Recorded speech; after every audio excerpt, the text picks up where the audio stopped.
interest at the moment is about Pav and Sun and that, when they may come back. Are they being considered for Brisbane or the week after? No, none of them will play at Brisbane. They're in stage rehab. We don't know exactly when they'll be back. They've just got to keep hitting milestones and get their fitness up. So hopefully Mike will be available the week after. But the other two guys, it's going to be a work in progress, and I can't give you anything definitive. There's some talk that Pav might have had a minor setback, or whatever you want to call it, taking a bit longer than expected. Would that be fair? Well, I think we put that on the table. He had a setback a number of weeks ago now, so he's on track now. But on track for when, we don't know. He's certainly moving along really nicely. We're really confident he's going to play in the near term. You know, but he needs to get a training block under him, and as does Aaron. So.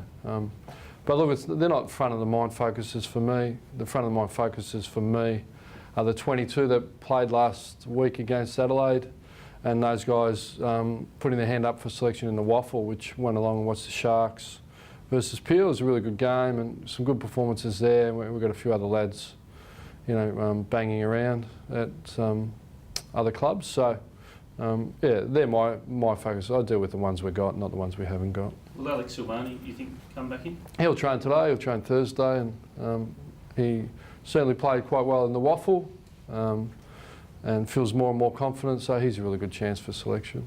Lockie Neal had a fairly impressive game as well, I think. So he should. He was playing waffle seconds. You'd want to be touching the footy, wouldn't you? So, yeah, he had that ankle 4 weeks, first game back, which we're thrilled to have him back. He's an emerging talent for us, but he's got a bit of work to do yet. And that Mitchie keeps knocking on the door, doesn't he?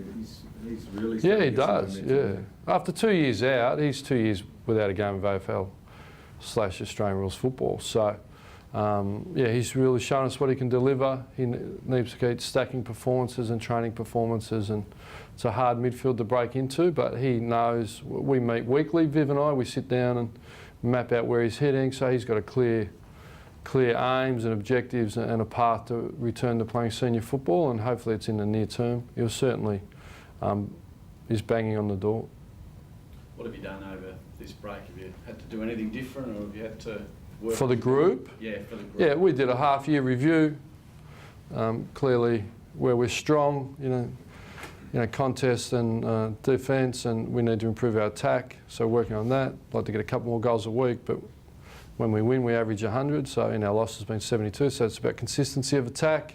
The players had a really good break. We bled them in yesterday with an acid flash move. They'll do a steady session today and then build to our key session later in the week. So it's just really, it's been a really good mental freshener. They're really sharp.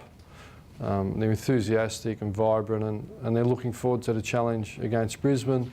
There's some great reminders on the weekend. They're all difficult games where we look around the league, you know, teams with, you know, so-called going in favourites really challenged and either beaten or just get across the line. So we understand ladder positions mean nothing, and we really need to improve. And you know, the premiers are the benchmark. You know, the Swans are dog hungry. Really, you know, regardless of where they play and the scoreboard, they're giving their best, and that's the sort of team we want to be. So there's a benchmark out there that we're all chasing. It's called Sydney, and we've got a bit of work to do yet. So was the top 4 mentioned? No, I don't talk about. I talk about sessions and preparations and benchmark teams, and the premiers are clearly the benchmark, and we need to improve. We're aspiring to be the best we can be, and you know, it all starts with this training session today. How was the break kicking more goals? Hard task when you've got, you know, Walters and Pavlich and a couple of those sort of players out who are regular contributors. So over the next couple of weeks, are you confident you can kick some more goals and achieve that? Well, that's the aim, yeah. How do you do that? Well, you mark it inside 50 and you put it through the sticks, or you crumb it inside 50 and put it through the sticks. So, yeah, we're getting plenty of entries. Our entries are quite high, taking opportunities, bit of accuracy, spread the load, number of goal kickers. I think we average 9, the top 4 average 10, so it's about sharing the load, you know. How was the break personally for you and your coaches? Is it something you sort of desperately need at this point of the year? I don't think desperately needed. We all enjoy a break when we get one, though. So it's an opportunity to just review and revitalise a little bit, and charge ourselves up mentally, so spend a bit more time with the family. But certainly, you never step away from it totally. But yeah, little fish are sweet, so a few hours here and there is nice, yeah. So you mentioned Sydney with a benchmark. Probably should have beaten them at the SCG. Should have, could have, would have, it doesn't Pretty matter. Performance, so you've matched them. Does that fill you with confidence then that you're up amongst the best teams? Not something I thought about. We just play what's in front of us and we move on. You can't play in finals till you've earned the right. You know, we've got plenty of home and away games in front of us. Got to aim. Most important focus is this week. Ross, what have you made of Brisbane this year? They've been a bit up and down, but they've... Yeah, look, they're an emerging list. Really great competitive spirit. They've had their challenges with injury and suspension, but I really watch them. They never give up. They've beaten some good teams, and I think, you know, if they're really capable. We're on Ryan Crowley in his 150th, Ross? Yeah, obviously I'm been here for a short period of time, but in that period seen Ryan dedicate himself to his football and his role. Obviously he gets one of the opposition best midfielders. He gets plenty of support from his teammates. It's great to see him committed to Fremantle, committed to his football.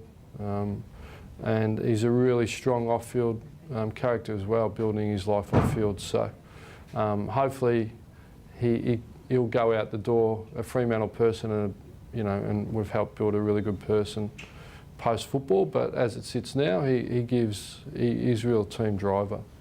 What did you see in him when you arrived? Because yesterday he said that he thought he was on his way out before you got here, and then you got here and instilled confidence in him and said you wanted him. Was there something you'd seen in him that you thought, well, you can develop? Well, I think the whole footy world had seen Ryan at his best and knew he was a capable AFL player. It was as simple as that for me. You don't want to lose people you've invested in as a club for a fair while. It's about player retention, and we're all human. We can all have a bad year, you know, and a bad year at work, and clearly he had a bad year at work, and he realigned himself, refocused to. It's a brutal competition for teams and individuals, and he got to work again. You know, I think Ryan would take responsibility for having a down year. He didn't look outwards to blame anyone. He took responsibility on, got himself fit and lean and mentally hungry, and was given a role that he's really capable of doing. So it's all credit to Ryan, really, for turning himself around. Ross, for the next 5 at Patterson Stadium, is it a good opportunity to really kickstart the second half of the season? Yeah, look, I'm really conservative that I think once you look ahead to future results, we do enjoy playing at home in front of our, you know, our fans, and more importantly our members, you know, plenty of purple, because we do fly into state a lot and, you know, play to silent, you know, goals. So we're pretty keen. It's an opportunity, you know, without travel, but it's neither here nor there for us, except to say we like playing in front of our members and the passion of the purple. And, you know, we're pretty keen to sort of play some good football. Simon Black achieves a pretty big milestone for Brisbane, most capped, I suppose, player at Brisbane. Yeah, okay.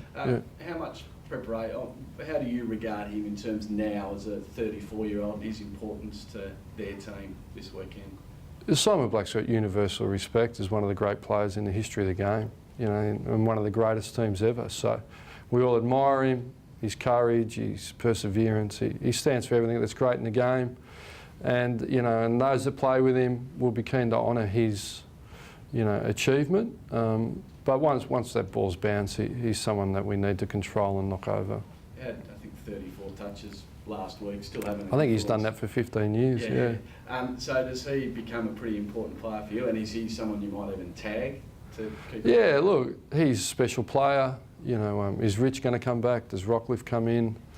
You know, Pierce Hanley got tagged. Collingwood tagged him. You know, so they got, you know, Polkinghorne, Redden. They got some pretty good players. You know, so and some emerging young talent. And he's just part of the mix.